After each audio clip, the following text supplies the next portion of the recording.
Assalamu alaikum wa rahmatullahi wa barakatuh. Hello, students, parents, friends, foes, neighbors, random people who have stumbled across my video and my YouTube channel. Welcome, and I'm glad to see you again. I have been really pleased with how well received this story has been. Let me open up the comments and give people a nice little shout. So, on the first part of Gangsta Granny, this very tale, I had some really nice comments. I want to give a nice thank you to Myra. I'm so glad you enjoyed the story. To Noor Ihab, to Miss Summer from grade 4. Thank you for tuning in. To my little Lana, to Talia, to Hayam, who is watching all the way from Dar es Salaam, Tanzania. So glad you could join us. And I hope to see more of your nice, wonderful comments. I really enjoyed them. So without further ado, let us get back into our story with chapter 5. When we left off, Ben's granny had given him a little kiss and let out a little gas, and he was really just not having a good time in his granny's house, and he is planning to escape. So let's start with chapter 5, which is called A Little Broken. No, reader, you haven't bought the Swahili edition of this book by mistake.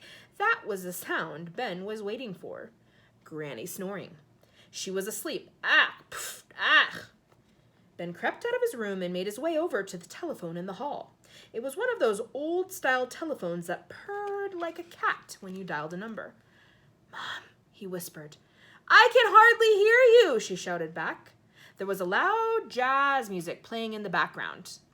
Mom and Dad were at the arena again, watching Strictly Stars dancing live on stage live. She was probably drooling as Flavio Flavioli swiveled his hips and broke the hearts of thousands of women of a certain age. What's the matter? Is everything all right? The old bat hasn't died, has she? No, she's fine, but I hate it here. Can't you come and pick me up, please? Whispered Ben. Flavio hasn't even done his second dance yet. Please, he pleaded. I want to come home. Granny is such a bore. It's torture spending time with her. Speak to your dad. Ben heard a muffled sound as she passed the phone over. Hello? Shouted Dad. Please keep your voice down. What? He shouted again. Shh! Keep your voice down. You are going to wake up Granny. Can you come and pick me up, Dad? Please, I hate it here. No, we cannot. Seeing this show is a once-in-a-lifetime experience. You saw it last Friday, protested Ben. Twice in a lifetime, then. And you said that you were going again next Friday, too. Look, if I have any more of your cheek, young lad, you can say, stay with her until Christmas. Goodbye. With that, his dad hung up. Ben carefully placed the receiver back in its cradle, and the phone made the quietest ting. Suddenly, he noticed Granny's snoring had stopped. Had she heard what he said? He looked behind him and thought he saw her shadow, but then it was gone. It was true that Ben found her dreadfully dull, but he didn't want her to know that. After all, she was a lonely old widow, and her husband had died long before Ben was even born. Guiltily, Ben crept back to the spare room and waited and waited and waited for the morning. At breakfast, Granny seemed different, quieter, older maybe, a little broken. Her eyes looked bloodshot, as if she'd been crying. Did she hear, thought Ben? I really hope she didn't hear. She stood by the oven as Ben sat at the tiny kitchen table.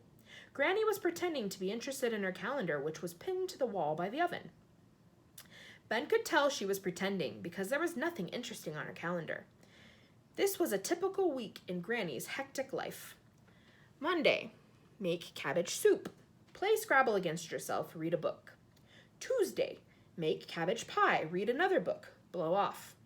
Wednesday, make the dish chocolate surprise. The surprise is that it isn't made of chocolate at all. In fact, it is cabbage. Thursday, suck a Murray mint all day. She could make one mint last a lifetime. Friday, still suck the same Murray mint. My wonderful grandson visits. Saturday, my wonderful grandson leaves. Have another sit down. Pooped. Sunday, eat roast cabbage with braised cabbage and boiled cabbage on the side. Blow off all day. Eventually, Granny turned away from the calendar. Your mommy and daddy will be here soon, she finally said, breaking the silence.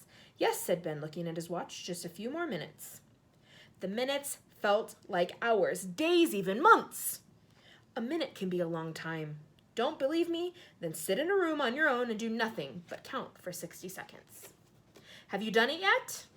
I don't believe you. I'm not joking. I want you to really go and do it. I'm not carrying on with this story until you do. It's not my time I'm wasting. I've got all day.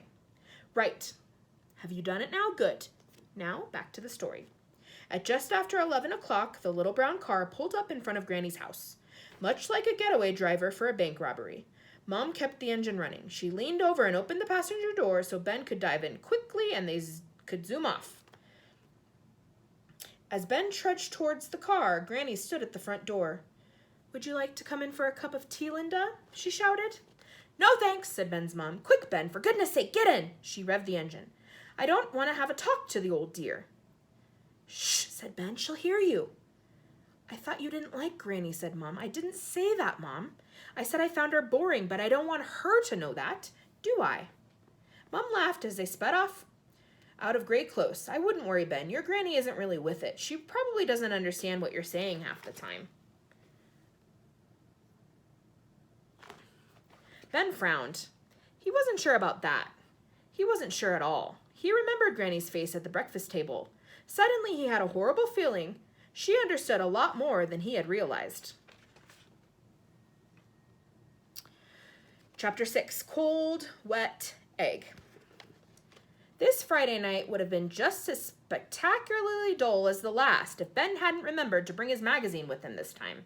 Once again, Mom and Dad dumped their only child at Granny's.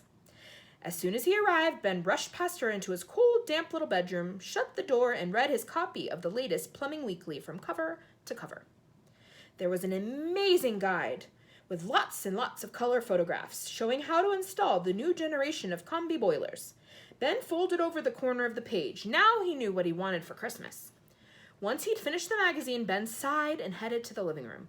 He knew he couldn't stay in his bedroom all evening. Granny looked up and smiled when she saw him. Scrabble time, she exclaimed cheerily, holding up the board. The next morning, the air was thick with silence. Another boiled egg, said Granny, as they sat in her run-down little kitchen. Ben didn't like boiled eggs and hadn't finished his first one yet. Granny could even ruin food this simple. The egg would always come out all watery, and the soldiers were always burnt to a cinder.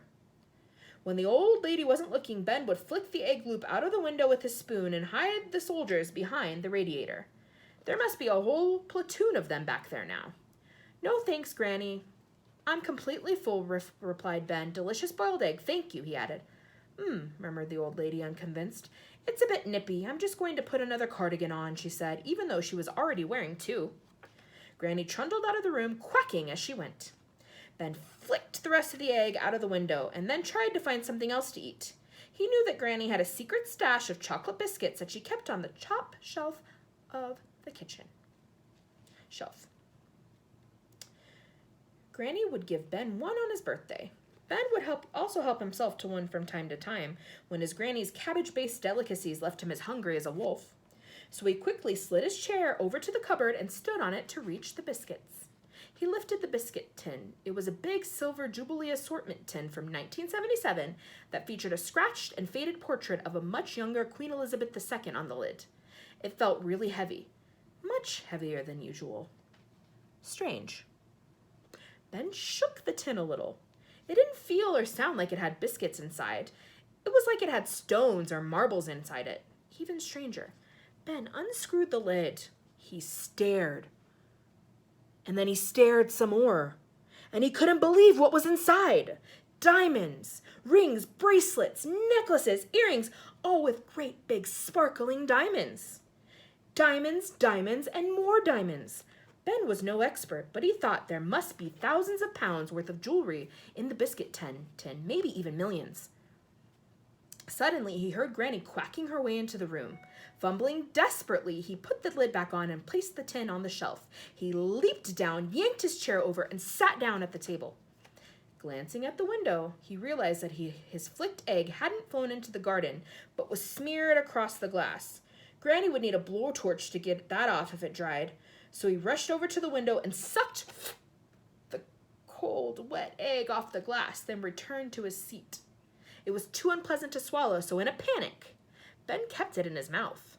Granny shuffled back into the kitchen, wearing her third cardigan, still quacking. Better get your coat on, young man. Your mummy and daddy will be here in just a tick, she said with a smile. Ben reluctantly swallowed the cold, wet egg. It slipped down his throat. Yuck, yuck, yuck, double yuck.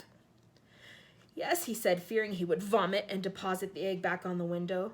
Scrambled. Chapter 7. Bags of Manure. Can I stay at Granny's again tonight? Announced Ben from the back seat of his mom and dad's little brown car. The diamonds in the biscuit tin were puzzling. He was desperate to do some detective work, maybe even search every nook and cranny of the old lady's bungalow. This was all awfully mysterious. Raj had said his granny might have a secret or two. And it seemed like the news agent was right. And whatever Granny's secret was, it must be pretty amazing to explain all those diamonds. What if she used to be a zillionaire, or worked in a diamond mine, or had been left them by a princess? Ben couldn't wait to find out. What? Asked Dad, astonished. But you said she was boring, said Mum, equally astonished, irritated even. You said all old people are. I was just joking, said Ben. Dad studied his son in the rearview mirror. He found understanding his plumbing-obsessed son hard enough at the best of times. Right now, Ben wasn't making any sense at all. Well, if you're sure, Ben. I'm sure, Dad. I'll call her when we get home, just to check she's not going out. Going out? Scoffed Mum. The old dear hasn't gone out for 20 years, she added with a chuckle. Ben wasn't sure why this was funny. I took her out to the garden center that time, protested Dad. It was only because you needed someone to help you carry a load of bags of manure, said Mum. She had a super day out, though, said Dad, sounding miffed. Later, Ben sat alone on his bed. His mind was racing. Where on earth had Granny got the diamonds? How much were they worth? How would she live in that sad little bungalow if she was so rich? Ben searched and searched his mind, but he couldn't find any answers. Then Dad entered the room. Granny's busy. She says she'd love to see you, but she's going out tonight, he announced. What? Spluttered Ben. Granny hardly ever went out. Ben had seen her calendar. The mystery was getting even more mysterious. Chapter 8. A Small Wig in a Jar. Ben hid in the bushes outside Granny's bungalow. Whilst Mom and Dad were downstairs in the living room watching Strictly Stars Dancing on the TV, Ben had scaled down the drain pipe outside his bedroom window and cycled the 5 miles to Granny's. This alone was a sign of how curious Ben had become about his Granny. He didn't like cycling. His parents were always encouraging him to get more exercise. They told him that being fit was absolutely necessary if he wanted to be a professional dancer. But since it didn't make much difference when you were lying under a sink screwing in a new length of copper piping, Ben had never willingly taken up exercise. Until now. If Granny was really going out for the first time in 20 years, Ben had to know where. It might just hold the key to how she had come to have a ton of diamonds in her biscuit tin. So he huffed and puffed along the canal towpath on his clunky old bike until he came to Grey Close. The only good thing was that, being November, instead of being drenched in sweat, Ben was only mildly moist. He had pedaled fast because he knew he didn't have that much time. Strictly Stars Dancing seemed to go on for hours, days even, but it had taken Ben half an hour to cycle to Granny's, and as soon as the show was over, Mum would be calling him downstairs for his tea. Ben's parents loved all the dancing TV shows, Dancing on Ice Skates, So You Think You Might Be Able to Dance a Bit, but they were completely obsessed with Strictly Stars Dancing. They had recorded every single episode and had an unrivaled collection of Strictly memorabilia in the house, including a lime green pair of underwear, once worn by Flavio Flavioli, framed with a photograph of him wearing it, a Strictly Stars Dancing real fake leather bookmark, some athlete's foot powder signed by Flavio's professional dance partner, the Austrian beauty Eva Buns, his and hers official Strictly Stars Dancing leg warmers, a CD of songs nearly used on the show, a small wig in a jar that had once been worn by the presenter Sir Dirk Dottery, a life-size cardboard cutout of Flavio Flavioli that had some of Mom's lipstick smeared around the mouth, some earwax in a jar that belonged to a celebrity contestant, the politician Dame Rachel Prejudice MP, a pair of tan tights that smelled of Eva buns, a doodle on a napkin of a man's bottom drawn by a nasty judge, Craig Malteser Woodward, a set of officially Strictly Stars dancing egg cups, a half tube of Raxjex used by Flavio Flavioli, a Craig Malteser Woodward posable action figure, a Hawaiian hot pizza crust that had been left by Flavio, complete with a signed letter of authenticity from Eva Buns. It was a Saturday, so after the show had finished, the family were going to be having cheesy beans and sausage. Neither Mum nor Dad could cook, but all of the ready-made meals Ben's mom took out of the freezer, pricked with a fork and placed in the microwave for 3 minutes, this was his favorite. Ben was hungry and didn't want to miss it, which meant he needed to get back from Granny's house quickly. If it had been a Monday night and they were having chicken tikka lasagna, or a Wednesday and doner kebab pizza, or a Sunday and Yorkshire pudding chow mein was on the menu, Ben wouldn't have been so bothered. The supermarket chain where Ben's dad worked liked to bring the cuisine of 2 countries together in one easily microwavable pack. By combining the dishes from different countries, perhaps they would be able to bring peace to a deeply divided world. Or maybe not. Night was falling. As it was late November, it was rapidly growing colder and darker, and Ben was shivering in the bushes as he spied on his granny. Where can she be going, thought Ben. She hardly ever goes out. He saw a shadow move in her bungalow, then her face appeared at the window, and Ben quickly shot out of view. The bushes rustled. Shh, thought Ben. Had the old lady seen him? After a few moments, the front door opened slowly, and out stepped a figure dressed entirely in black. A black jumper, black leggings, black gloves, black socks, probably even black undergarments. A black balaclava disguised the face, but from the stoop, Ben knew it was Granny.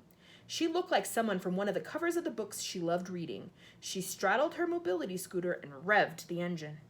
Where on earth was she going? And more importantly, why was she dressed like a ninja? Ben propped his bike against the bushes and got ready to tail his own grandmother, which was one thing he had never in a million years dreamt of doing. Like a spider scuttling around a bathroom trying not to be seen, Granny steered her scooter close to the walls. Ben followed on foot as quietly as possible. It wasn't too difficult to keep up, as the top speed of the mobility scooter was 4 miles per hour.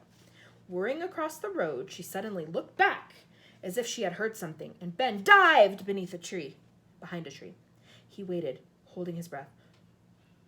Nothing. After a few moments, he poked his head around the trunk and saw that Granny had reached the end of the road. He continued his chase. Soon they were near the town's high street. It was all but deserted. As it was early evening, all the shops had shut for the day, and the pubs and restaurants had yet to open for the night. Granny stayed out of the glow of the streetlights, swerved into doorways as she neared her destination. Ben gasped when he saw where she had parked. The jeweler's shop. Necklaces and rings and watches sparkled in the window. Ben couldn't believe his eyes as Granny took out a tin of cabbage soup from the scooter's basket. She glanced around theatrically, then pulled back her arm in readiness to smash the tin through the jeweler's shop window.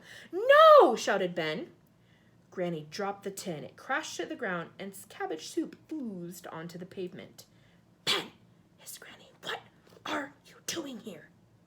And that is the end of our reading for the day. So we see where Granny might have gotten these jewels. So, have you changed your mind about Granny? Is she boring? Is she exciting? Is she mysterious? Is she interesting? Or do you still think she's a boring old lady? Let me know how you feel about these chapters in the comments. Please give me your comments, guys. I really enjoy hearing what you have to say. And I am so happy that you guys are enjoying this new story. Inshallah, in a couple of days, I'll read our next installment. So, have a great Sunday evening, Sunday afternoon, wherever you are in the world, and I look forward to seeing you guys very soon. Assalamu alaikum wa rahmatullahi wa barakatuh. Bye, y'all.